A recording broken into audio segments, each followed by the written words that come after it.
Ya, selamat siang, Bapak Ibu. Assalamualaikum warahmatullahi wabarakatuh.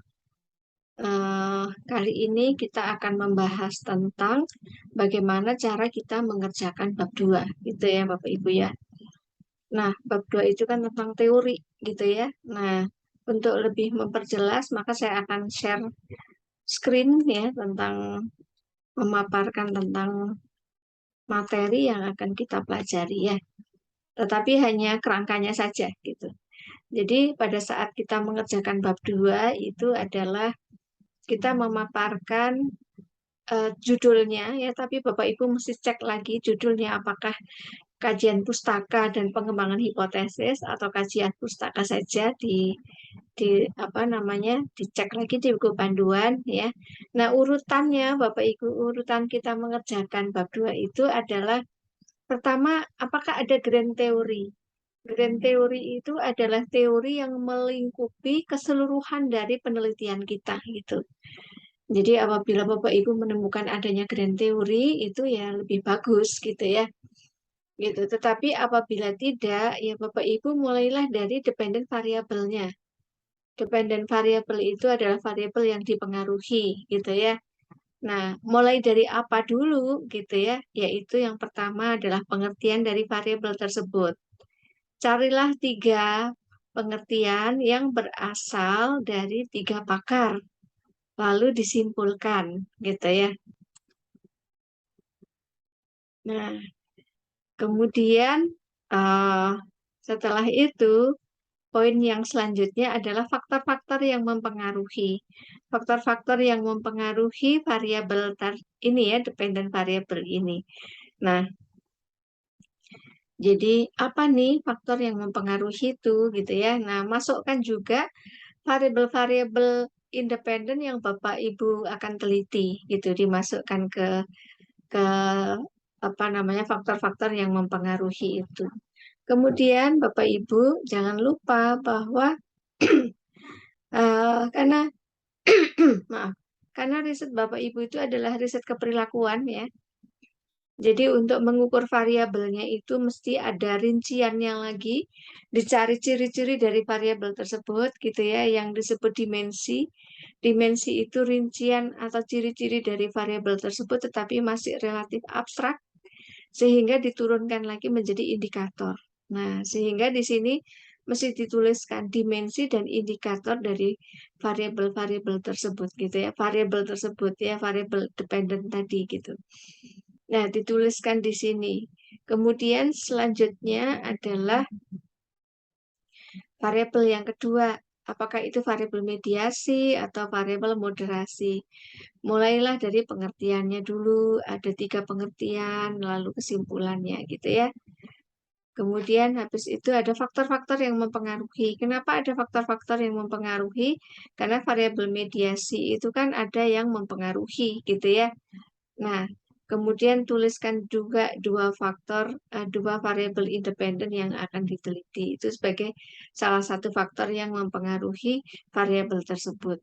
Kemudian jangan lupa setelahnya itu ada dimensi dan indikator gitu.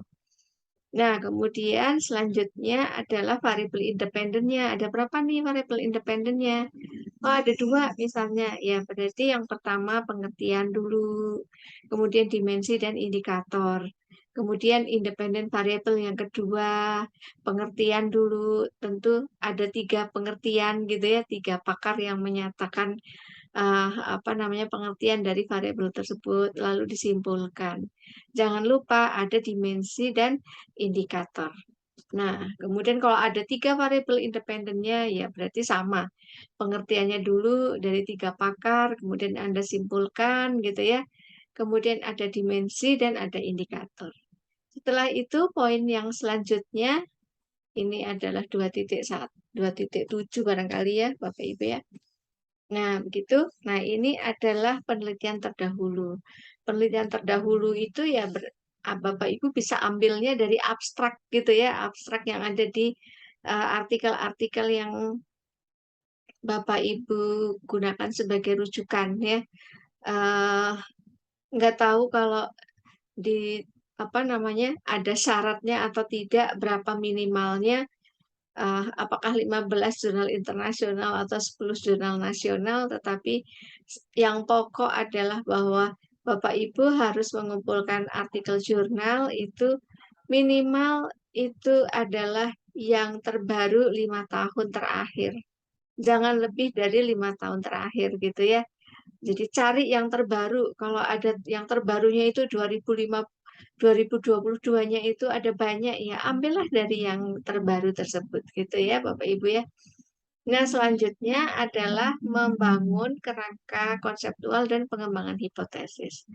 Nah, di sini ini adalah mencari gitu ya, apa namanya, alasan pengaruh suatu variabel terhadap variabel yang lain itu dipaparkan di sini.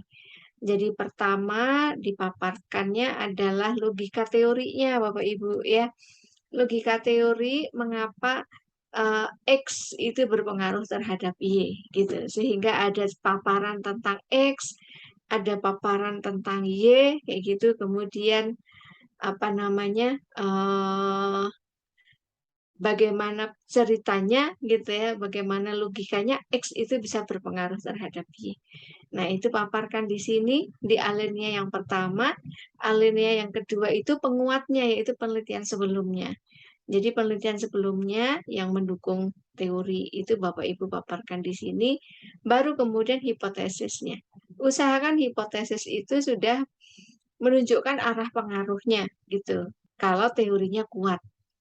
Jadi misalnya knowledge sharing berpengaruh positif terhadap internal service quality, misalnya seperti itu ya. Positifnya dituliskan di situ. Nah, ada berapa? Kalau ada 4 hipotesis atau ada 5 hipotesis ya tulis di situ ya. Nah, baru di bawahnya dituliskan kerangka konseptualnya gitu. Hubungan antar variabelnya, ada panahnya, nah itu dituliskan di situ. Gitu Bapak Ibu, ini saya kirim ke WA Group ya, filenya. Juga saya ada PPT, barangkali berguna.